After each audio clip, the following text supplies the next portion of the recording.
Welcome to Our Girl Relationships. We talk about the problems people face in their day to day lives. Let's start with the video. So, I've been feeling a little confused after I stopped my mother in law from being a part of my kids' life. They frequently ask me why they haven't seen grandma in a while, and I find myself lacking an answer.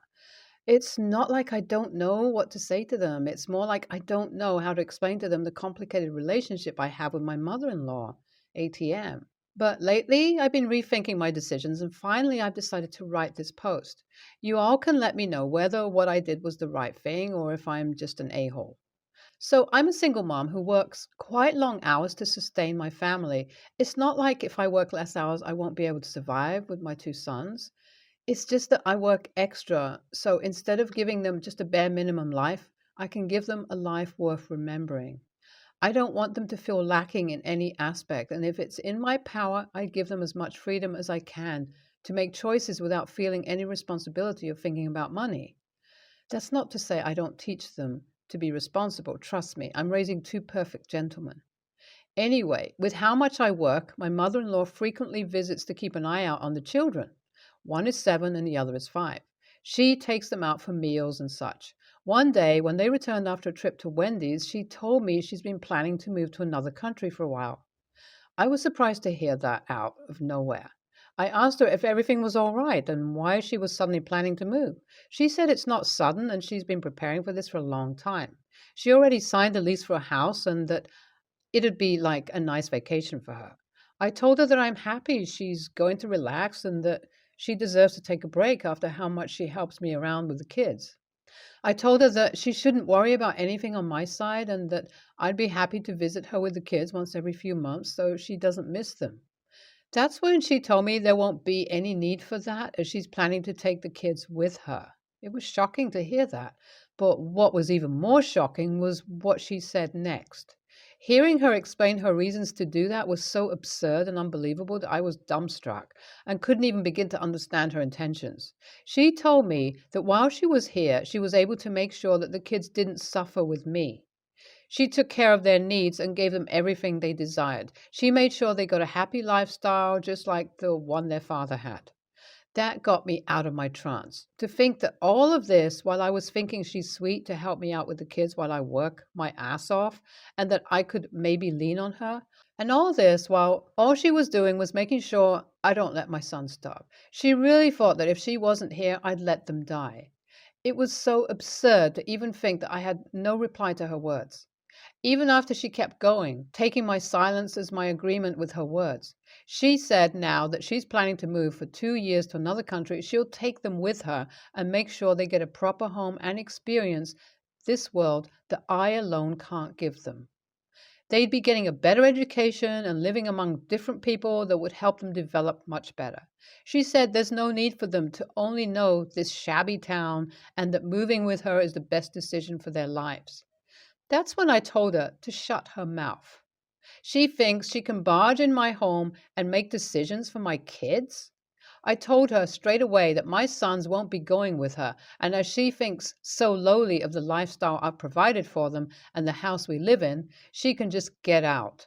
I told her they are my children, and just because their father isn't here anymore, it doesn't mean that automatically gives her the parental rights. I am doing just fine on my own, and as much as I appreciated her help, I don't need her toxic thinking to come anywhere near my children. Her ideologies are so twisted. I can't believe I ever thought she's helping me out of love. I then kicked her out of the house and told her there's no need for her to contact my kids again.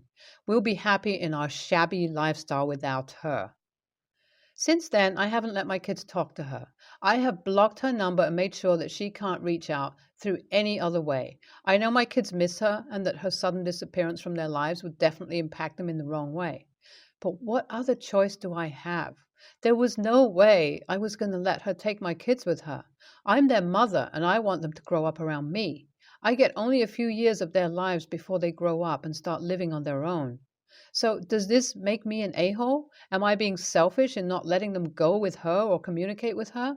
Also, I told my kids that grandma has gone on vacation to another country and that she was feeling so sad about leaving them here and not being able to spend time with them on a regular basis that she couldn't bring herself to say goodbye.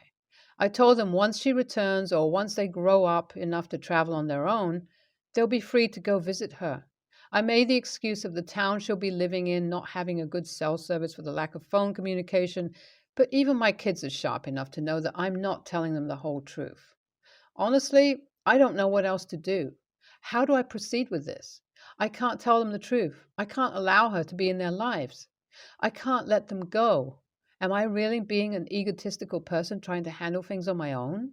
It's been almost 8 months since my mother in law left for another country, and even though I hate her for everything she said and her way of thinking, I can't deny the fact that her presence in my and my kids' lives made things a lot easier.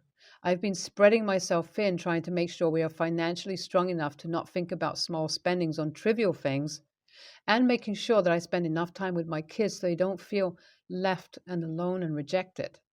I've been doing my best to make sure that both their physical and emotional needs are met.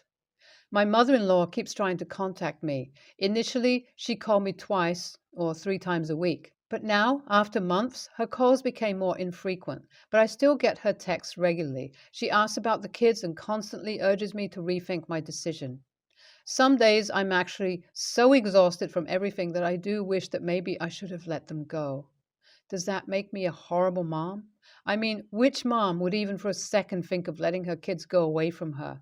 But seriously, it has been so hard that I just can't help it. It's been a while since my last update. I'm writing this one because something unexpected happened. Last week, my mother in law returned to the US without my knowledge and came to visit my sons. When I got home from work, she was already there. As my kids had no idea that I've asked her never to return here and that I kicked her out, they let her in. First, I was really scared of what she must have said and what she was going to do. But she told me not to look this worried, that she simply missed her grandkids and wanted to see them. She told me we'll talk later, and right now we should just enjoy the happy reunion of a happy family. I was shocked to hear her words. She was deliberately saying that to let me know that the kids still don't know anything. I was thankful to her for that. After the kids went to sleep, we talked. I asked her what she was doing here, and all she said was to calm my horses, as she had no intention of fighting. I was honestly surprised to hear her humble tone. She told me that it's been a long time and she's come to terms with the fact that I won't easily yield to her. She said she kind of understands. If someone would have asked her to give up on her son back in the day, she'd probably react how I reacted. Then she went to tell me that even though she understands where I'm coming from, she does not regret her actions, as she just wants her grandchildren to have the best life. And if she's the one who can make that possible, she'd do that. But as I'm thoroughly unwilling to let them go anywhere far away from me, she'd make sure that they get that life here. For now, she's just visiting them because she genuinely missed them, but she's planning to end her international vacation sooner than intended, and that she plans to get more involved in the lives of my kids. That's, of course, with my permission, and that she expects me to keep an open mind and my ego aside while we discuss these things. I had nothing to say to that. I didn't expect her to suddenly come back and have a completely changed attitude. Either way, if she's willing to work around my comfort, I have no more reason to keep her away from my sons. I did tell her one thing, though. I told her that as much as I hated her for what she asked of me and her condescending tone in the past, I actually missed having her around and helping me out with the kids. Being a single mom with no one else to lean on was really hard, and in the last year or so, I've come to appreciate the help she provided even more. I sincerely thanked her for that. I'm glad we can sort things out like this, and my kids get to have an elderly presence in their lives, because no matter how much I make up for everything, there's no denying the fact that her wisdom far exceeds mine, and her influence would be great on their upbringing. NAH. Honestly, I kind of understand where your mother in law is coming from, since I also have grandkids, and there's nothing in this world that I love more than them. We all just want to spoil our little fellows. Her approach was a little wrong, but her heart was in the right place. NTA, I don't think what you did was wrong. It's important to make boundaries, even with family sometimes, and I'm glad you stood your ground. Nothing matters more than the fact that in the end, you're the mother and have the biggest right to decide what's good for your kids. I'm a 35-year-old male, and my son is 6 and has always been a picky eater. It's been especially hard since we're on food stamps and half our food comes from the food pantry. For the last 2 months, my sister in law has been looking after him 3 afternoons a week, and I'm so grateful, especially with how things are getting so expensive now. So, saving a bit on childcare means so much to me, and she feeds him, which helps too. The thing is, sister in law is very well off and cooks quite extravagantly. We can't even afford the brand name mac and cheese, but at Aunt Gigi's, they'll have homemade mac and cheese with a four cheese mix. When I serve him the boxes stuff, he wants pecorino sprinkled on top. I've never even tasted pecorino. My son used to love hot dogs, but now he's used real sausages. Tuna sandwiches were a go to, but now he wants fresh fish. It's like this every meal, where I have to explain to him that we can't afford better food, and he barely eats now. I can't get more than a few spoonfuls in him. When I drop him off, he runs to the kitchen where sister in law's prepared a snack tray. If I'm early when picking him up, I see he's chowing down on dinner, and I see him often licking the plate. So I know he's hungry. The other day, he was talking about the broccoli soup they had and thought that that might be something I could make. So I asked sister in law for the recipe and made it for him. He ate 3 bowls for lunch and polished off the rest for dinner. And parents would be happy seeing their kids eat a whole head of broccoli, but that cost me $12 worth of ingredients, a quarter of our weekly budget on soup. I've never cried so hard in my life. I can't even afford to make soup for my son. The other day, we were at mom's brother, sister in law, mom, me. I told sister in law that I'm grateful, but asked if she could cook less extravagantly. I suggested pasta with just a jar of sauce. She said she didn't want to cook separately for my son, that they'd have to eat this too. I was taken back a bit and asked her what she meant by we'd have to eat this too. Her exact words. It felt like she was saying they're too good for pasta with sauce, and that's basically her answer, that she didn't want to eat that. I tried to explain my situation, how it's so much harder getting my son to eat now, but mom cut me off and we started talking about something else. Later, my mom told me I should apologize to sister in law and that I was being an ungrateful AH to her. But I don't think I am. I'm grateful, but she's made it so much harder for me to feed my son. Am I really in the wrong here? I want to have the conversation again with sister in law. But my mom's words are making me feel like an AH. On the other hand, I'm really struggling to get my son to eat. Soft YTA, your son have a chance to get to try different food that you can't provide. You should be glad he can. I get that it's harder for you after because he wants to eat fancy stuff, but he is 6. He should be able to understand that he can't always get what he wants. Time to do some parenting. NAH, this is an uncomfortable situation for sure, and I understand where you're coming from. I don't think your sister in law is suggesting that she's too good to eat the meals you're suggesting, just that it isn't what she wants to serve or eat for dinner. It's not unreasonable to expect to cook for your family what you would like and are able to cook for them.